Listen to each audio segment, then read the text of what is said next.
কিরম জানি একটা মনে হচ্ছে, ঠিক লাগছে না ব্যাপারটা। ব্যাপারটা ঠিক না, কেমন একটা অবিশ্বাস্য ব্যাপার, এটা মানা যায় না। কোনটা? না মানে ভেবে দেখো, একটা বডি, সে বডিটা নাকি পাওয়াই গেল না, চেনাই গেল না নাকি। সবাই সব জানলো, অথচ গুরুজিরা আমাদেরকে কোনো খবরও দিল না, খোঁজও দিল না। তাছাড়া ঈশানদা এইভাবে চলে গেল, এটা আমার কেমন লাগছে জানো তো। কি বলতে চাইছো বলো তো? না গো, কিছু বলতে চাইছি না, আসলে কি জানো, ভেতরটা যতবার ঈশানদার কথা শুনছি কেমন একটা করছে, এটা একটা কেমন ফিজিক্যালি রিয়াকশন হচ্ছে, আমি ঠিক বলে বোঝাতে পারবো না। কেমন জানি মনে হচ্ছে যে এই মৃত্যুটা স্বাভাবিক মৃত্যু নয়। আমার কি মনে হচ্ছে জানো, আমার মনে হচ্ছে যে ঈশানদা বেঁচে আছে। দেখো, এই কথাটা শুনলে হয়তো দিদি নতুন করে বাঁচার জোর পাবে, কিন্তু গুরুজি তো ঈশানদার জামা কাপড় দেখেছে। যে জামা কাপড় পরে ঈশানদা হোটেল থেকে বেরিয়েছিল, সে জামা কাপড়টাই তো দেখা গেছে। অতএব ওটা ঈশানদাই ছিল। হ্যাঁ সেটাই, গুরুজি এতটা ভুল মনে হয় না, দেখবেন দেখেননি রাতে। ইনফ্যাক্ট তার সাথে যারা ছিল, গুরুজির সাথে অন্য যারা ছিল, তারাও তো একই কথা বলছে। হ্যাঁ, মুখটা হয়তো চেনা যায়নি, মুখটা চেনা না গেলেও কিছু কিছু শরীরের বাকি অংশ সেটা তো চেনা গেছে। তার উপর আংটিটাও তো পরা ছিল, সেই আংটিটা তো গুরুজি এনে দিয়েছে। হ্যাঁ সবই বুঝলাম, তবু জানি কেমন মনে হচ্ছে জানো। মেবি ঈশানদার মৃত্যুটা আমি অ্যাকসেপ্ট করতে পারছি না, সেই জন্য এরকম মনে হচ্ছে। সেই তো, অ্যাকসেপ্ট করা কি যাই বলো? হ্যাঁ, সেই জন্যই তো বলি মোহর, যখন মানুষ থাকে, পাশাপাশি থাকে, তখন তাকে যত্ন নিতে হয়, তার টেক কেয়ার করতে হয়, তাকে ভালোবাসতে হয়, তাকে সময় দিতে হয়। দিদি কি সেটা করতো না? দিদি তো ঈশানদার জন্য সবকিছু ছেড়ে দিয়েছিল, যাতে ঈশানদা ভালো করে বাজনা বাজাতে পারে। ঈশানদার যত্ন নিত, ঈশানদার খাবার দাবারের খেয়াল রাখতো। দিদি তো সারাদিন ঈশানদাকে নিয়েই ব্যস্ত থাকতো। ঠিক বলেছ, কেউ কেউ এরকম হয় জানো, তোমার তিথির দিন ঠিক ওরকম। আবার কেউ কেউ হয় না। কে হয় না? না মানে কেউ কেউ আছে যে সারা বছর ঝগড়া করেই কাটিয়ে দেয়, সারা জীবন সন্দেহ করেই কাটিয়ে দিতে পারে। তুমি আমার কথা বলছো তাই না? এই না না, তো তোমার কথা বলতে যাবো কেন? আরে বাবা, আমি কি একবার বলেছি, একবার যে যে মোহর ওরকম করে, মোহর আমাকে সন্দেহ করে না, মোহর আমাকে আমার সাথে ঝগড়া করে না, তারপরে মোহর আমাকে ঠিক করে যত্ন করে সকালবেলা বেরোনোর সময় জল খেতে দেয় না এক গ্লাস, মোহর আমাকে অন্য মেয়েকে নিয়ে সন্দেহ করে না, মোহর রাত্রিবেলা আমি বাড়ি ফিরলে আমাকে ডিনার টেবিলে ঠিক করে খাবারটা বেড়ে দেয় না, সবাই বলেছি? বলো।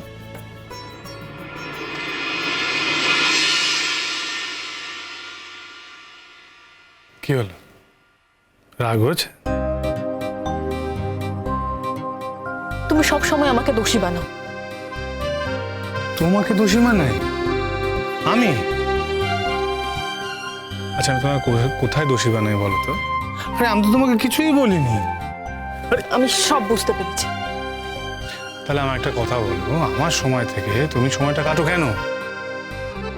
আমার জন্য যে সময়টা বরাদ্দ সেটা তো তোমাকে রাখতে হবে নাকি? ও, তাহলে আমি পড়বো না তাই তো? মানে রিভিশনও করবো না? আচ্ছা ঠিক আছে, আমি রেখে দিচ্ছি। আজ কোনো দরকার নেই, ও কাল হবে। দেখো, তোমার ফোন এসেছে। এত রাতে আবার কে ফোন করেছে? দেখছি।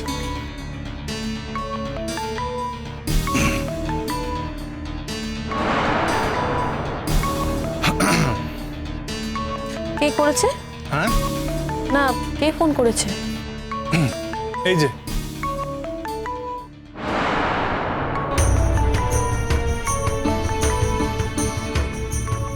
না তো কি করবো বলো, ফোনটা কি ধরবো? তোমার ফোন এসে তুমি ধরবে কি ধরবে না তোমার ব্যাপার, ধরো ফোনটা। না মানে তুমি তো জানোই যে ওই বাড়িতে গিয়েছিলাম না, সেখানে তো দেখা হয়নি, সেই জন্য তো ফোন করেছে কথা বলার জন্য, জানার জন্য। তা কি করবো, ফোনটা ধরবো? ধরো, আমি তো তোমাকে মানা করিনি।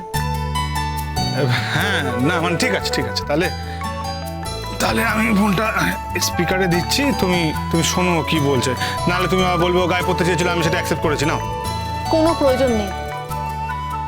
কেন প্রয়োজন নেই কেন? না না প্রয়োজন আছে বাবা, গৃহশান্তি সবার আগে। হ্যাঁ আমি ফোনটা স্পিকারে দিচ্ছি, তুমি শোনো। হ্যালো। এটা তুমি কি করলে শঙ্খদা? কেন, কি করলাম আমি?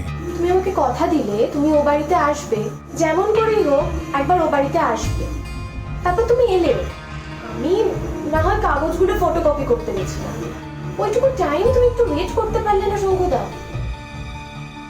না না আমি তো ওয়েট করব বলিনি, আমি তোমাকে বলেছিলাম যে আমি সে সময় বাড়িতে যাব, তুমি যদি সে সময় থাকো তাহলে তোমার সাথে দেখা হবে, তোমাকে আমি কাগজগুলো একটু দেখে দেবো।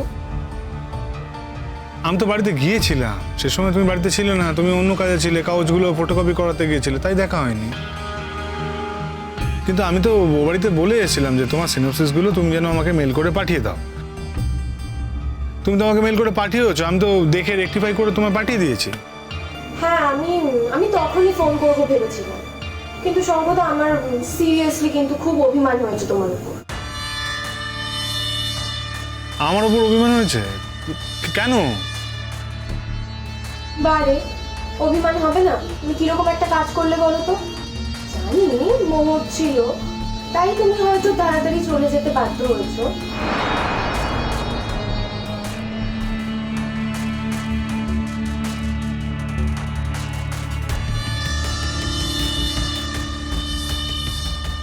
না না তুমি তো বুঝতেই পারছো, বউ নিয়ে গেছি। হ্যাঁ সে তো বুঝতেই পারছি, তা না হলে কি আর তুমি এইভাবে চলে আসতে? যতক্ষণ আমি না ফিরতাম তুমি ঠিক অপেক্ষা করতে।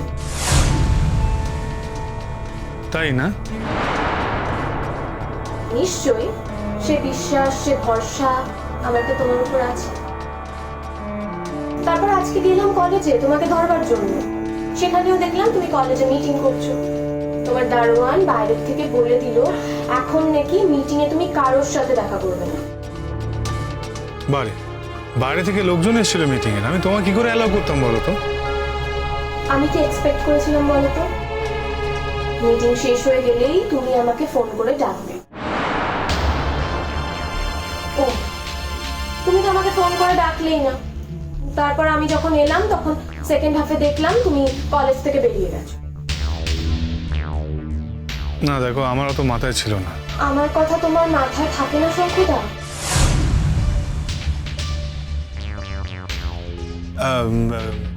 না মানে আমার তো অন্য অনেক কাজ থাকে, তাই না? সেই কাজ থাকার জন্য আমার সব কথা আজকাল মাথায় থাকে না, তো প্রেশার থাকে। তাছাড়া আমি তো তোমার সিনোপসিস দেখে নিয়েছি, আমি দেখে রেকটিফাইও করে দিয়েছি, দু একটা জায়গায় একটু অ্যাড অন করার দরকার ছিল, আমি সেগুলো অ্যাড করে তোমাকে পাঠিয়েও দিয়েছি। হ্যাঁ তোমার সাথে তো আমার একটা পার্সোনাল রিলেশনও হয়েছে শঙ্খদা এই কদিনে। আমি কি আর তোমার কাছে শুধু কাজের জন্য যাই? হ্যাঁ আমি যেটা বলছি সেটা তুমি বিশ্বাসই করো না।